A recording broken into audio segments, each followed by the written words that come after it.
Bismillahirrahmanirrahim. Assalamualaikum warahmatullahi wabarakatuh. Alhamdulillahi rabbil alamin. Wa bihi nasta'inu ala umri dunya waddin. Wassalatu wassalamu ala asyrafil anbiya'i wal mursalin wa ala alihi wa ashabihi wa man tabi'ahu bi ihsan ila yaumil amma ba'd.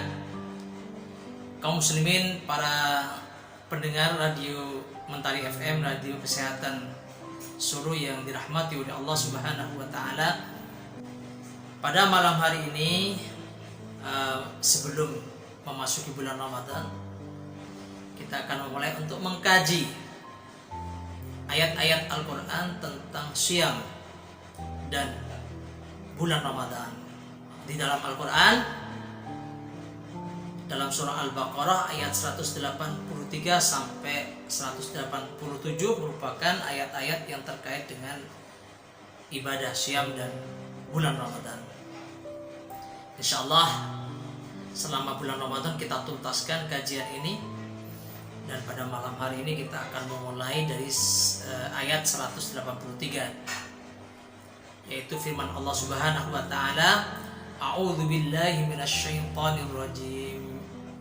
Ya ayyuhalladzina amanu, hai orang-orang yang beriman, kutiba alaikum, kutiba diwajibkan atas kalian, asyamu puasa, kama kutiba sebagaimana telah diwajibkan, alal ladzina atas orang-orang, atas kaum min qablikum sebelum kalian, la'allakum tattaqun agar kalian bertakwa. Kaum muslimin yang dirahmati oleh Allah, ayat siam yaitu ayat 183 dari surah Al-Baqarah ini diawali dengan nida. Jadi ia itu disebut dengan harfun nida, itu alat huruf untuk menyeru. Dan di sini diawali dengan nida bil iman, seruan dengan sebutan orang-orang beriman.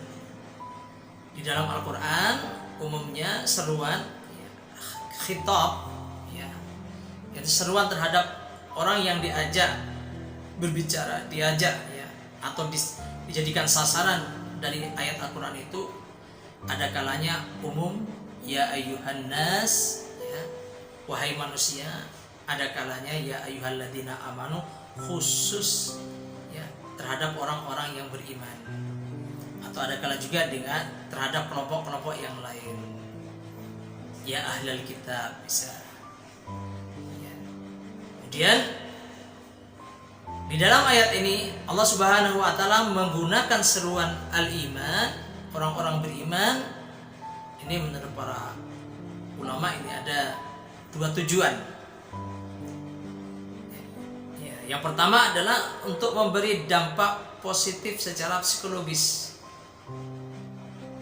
Karena ketika manusia mendapat taklif, pembebanan dari Allah Subhanahu wa taala, dari Sang Khaliq Asy-Syari', zat yang berwenang untuk memberikan syariat, maka ketika diseru dengan seruan yang menyenangkan, seruan yang memberi bombongan, kalau orang Jawa memberi bombongan, maka secara psikologis manusia itu terbantu untuk mudah menerima. Hai orang-orang yang beriman, diwajibkan atas kalian puasa. Ada rasa bangga, ada rasa istilahnya bombong yang mana, rasa bangga, ada perasaan yang positif, good feeling, perasaan yang nyaman, sehingga perintah yang diberikan itu terasa ringan untuk dilaksanakan, dan kita itu tersemangati. Ini sama halnya ketika kita punya anak, kemudian memerintahkan kepada anak kita perintah-perintah atau melarang, memberi beban itu, maka akan lebih mudah bagi anak kita menerima ketika kita memanggil anak kita dengan panggilan yang menyenangkan mereka. Misalnya, anakku yang tersayang, misalnya cah bagus, anakku yang saleh, anak yang pintar, anak bapak, anak abi, anak mama, anak papa dan seterusnya. Ya. Dan di dalam Al-Quran juga ya, ketika Nabi Yakub misalnya, Nabi Ibrahim atau Nabi Yakub itu menyuruh anak turunnya ya menggunakan ya bunayya. Ya bunayya, ya bunayya itu ungkapan kesayangan terhadap anak. Jadi ketika mau memerintahkan sesuatu pada anak-anak kita, maka ungkapan yang menunjukkan kasih sayang, yang memberikan perhargaan, itu akan memotivasi, memberi semangat anak-anak kita untuk melaksanakan perintah yang kita berikan. Allah Subhanahu wa taala ini memberi motivasi kita. Ini tujuan pertama. Yang kedua, seruan ya ayyuhalladzina amanu, wahai orang-orang beriman, ini mengingatkan bahwa bagi orang beriman, standar atau cara pandang dalam menerima suatu perintah agama, maka cara pandang standarnya adalah standar keimanan. Jadi logika yang digunakan adalah logika imani, bukan standar kepentingan kita, bukan standar apa yang kita ketahui, pengetahuan, apalagi standar pengetahuan umumnya orang. Dalam masalah puasa misalnya, bagi orang yang tidak beriman, berpuasa selama 30 hari atau 29 hari atau 1 bulan, itu merupakan suatu tindakan, suatu perbuatan yang berat. Bahkan orang-orang yang tidak beriman menyatakan orang-orang Islam itu mau-maunya menyiksa diri. Mereka mengatakan puasa itu sebagai bentuk penyiksaan diri, karena standar yang digunakan adalah standar apa yang ada pada diri mereka. Pertama, mereka tidak punya keimanan. Ini perintah dari siapa nggak peduli karena tidak beriman. Yang kedua, ya dalam tradisi mereka berat untuk melaksanakan ini. Oleh karena itu Nabi Ibrahim misalnya, mengapa Nabi Ibrahim itu dikenal atau disebut ya, Khalilullah? Karena Nabi Ibrahim itu lulus dan lolos dari berbagai ujian, yaitu berupa perintah-perintah Allah. Wa idibtala Ibrahim rabbuhu bikalimatin fa'atammahun. Jadi ketika Ibrahim diuji oleh Allah dengan perintah-perintah, dan Ibrahim menyempurnakan perintah-perintah itu. Kalau logika kita misalnya logika disuruh menyembelih anak, ini tidak masuk pada rasionalitas kita. Maka beragama itu ada yang namanya suprarasional, aspek suprarasional, bukan supranatural. Jadi hal-hal yang secara rasional tidak masuk, tapi itu perintah agama. Selama perintahnya itu berdasarkan dalil yang sahih, yang makbul, maka akal logika kita harus tunduk. Susah bagi akal misalnya, kalau hanya akal tanpa keimanan, mencerna mengapa sholat gerakannya seperti itu, mengapa sholat subuh di jam sekian, mengapa sholat duhur asar itu lebih banyak jumlahnya daripada sholat maghrib, sholat subuh. Itu susah bagi akal kalau tanpa keimanan.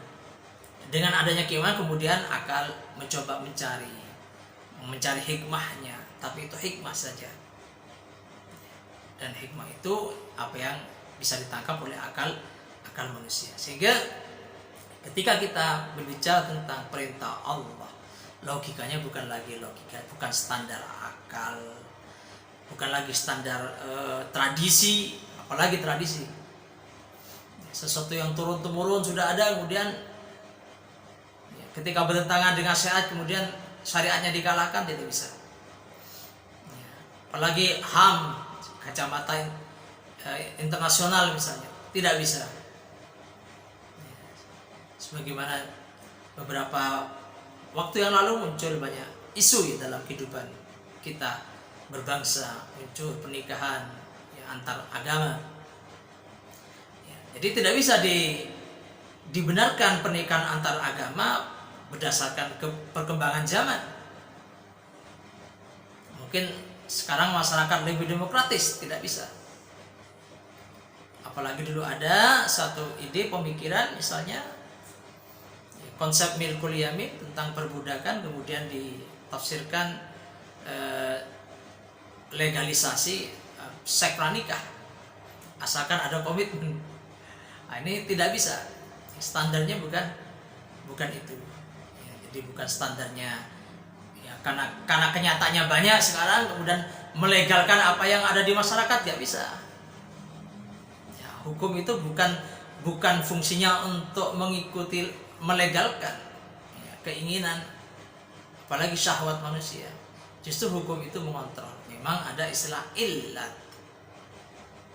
Illat itu terkait bukan ikut pada peristiwa, tapi illat itu terkait dengan maslahat dan mafsadat. Ya, maka muncul ya illat, rasio logis dari suatu hukum yang bisa jadi kadang-kadang ya ketika illatnya sudah tidak ada bisa berubah hukumnya.